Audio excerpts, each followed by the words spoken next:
Doctor rice sugar free rice లా లా లా లా లా లా లా. డాక్టర్ రైస్ డయాబెటిక్ రైస్ ని తినండి.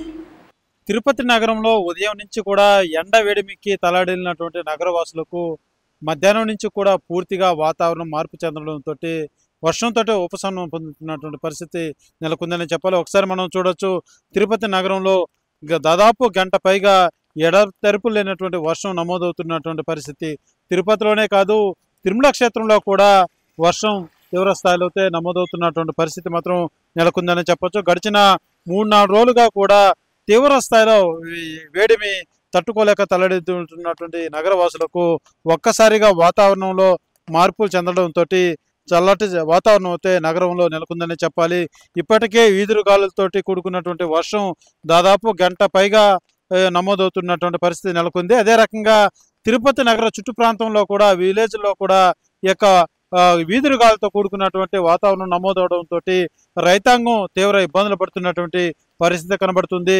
ముఖ్యంగా మామిడి రైతులు మామిడి పంట అంతా కూడా భారీ స్థాయిలో ఈదురుగాలు 20 నుంచి 30 కిలోమీటర్ల వేగంతో వీధురుగాలను వీచడంతో తీవ్ర స్థాయిలో రైతాంగం అంతా కూడా ఆవేదన వ్యక్తం అవుతున్నటువంటి పరిస్థితి నెలకొందని చెప్పాలి. అయితే ఒక్కసారిగా గడిచిన వారం రోజులుగా కూడా తీవ్ర స్థాయిలో వాతావరణం మార్పు చెందడం, అదే రకంగా తీవ్ర స్థాయిలో వేడిమి తీవ్ర స్థాయిలో నమోదవుతున్నటువంటి తరుణంలో గడిచిన 2 రోజులుగా కూడా మధ్యాహ్నం దాటిందంటే చాలు వాతావరణంలో తీవ్ర మార్పులైతే తిరుపతి నగరంలో కనబడుతున్నటువంటి పరిస్థితి నెలకొందనే చెప్పాలి.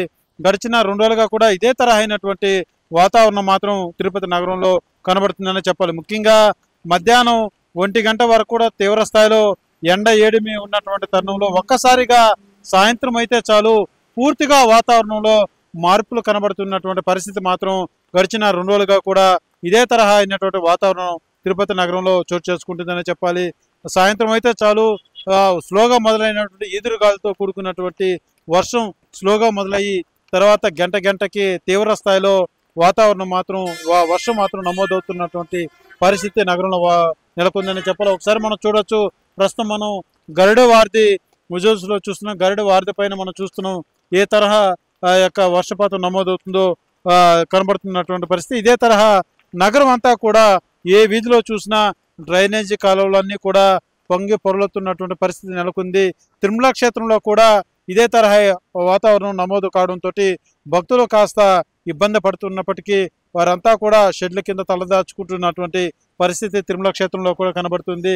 అయితే తిరుపతి నగరంలో ముఖ్యంగా వర్షపాతం నమోదైనప్పటికీ నగర ఏదైతే పల్లె చుట్టుపక్కల ప్రాంతాల్లో ఉండేటువంటి పల్లెల్లో ఈ యొక్క మామిడి తోటలన్నీ కూడా పూర్తిగా ఈ యొక్క గాలి వీస్తున్నటువంటి గాలి నేపథ్యంలో పంట మాత్రం తీవ్ర స్థాయిలో నష్టపోయేటువంటి పరిస్థితులు ఎదురవుతుంది. చాలా ఇబ్బందికరంగా ఉందంటూ కూడా రైతులంతా ఆవేదన వ్యక్తం చేస్తున్నటువంటి పరిస్థితి మాత్రం నెలకొందని చెప్పాలి. అయితే గడిచిన 2 రోజులుగా కూడా ఇదే తరహా అయినటువంటి వాతావరణం అనేక రకాలుగా మార్పులతో చెందుతున్నటువంటి పరిస్థితి మాత్రం తిరుపతి నగరంలో చోటు చేసుకుంటుంది. అయితే ఇవాళ నిన్న కంటే కూడా నిన్న కేవలం చిరుజల్లులతో మొదలైనటువంటి వర్షం ఇవాళ మాత్రం తీవ్ర స్థాయిలో వరుణ దేవుడు తన ప్రతాపాన్ని చూపిస్తున్నటువంటి పరిస్థితి మాత్రం తిరుపతి నగరంలో చోటు చేసుకుందని చెప్పాలి. కెమెరా పర్సన్ కోటితో Suresh, RTV, Tirupati. For latest updates on India Pakistan, download RTV Live app.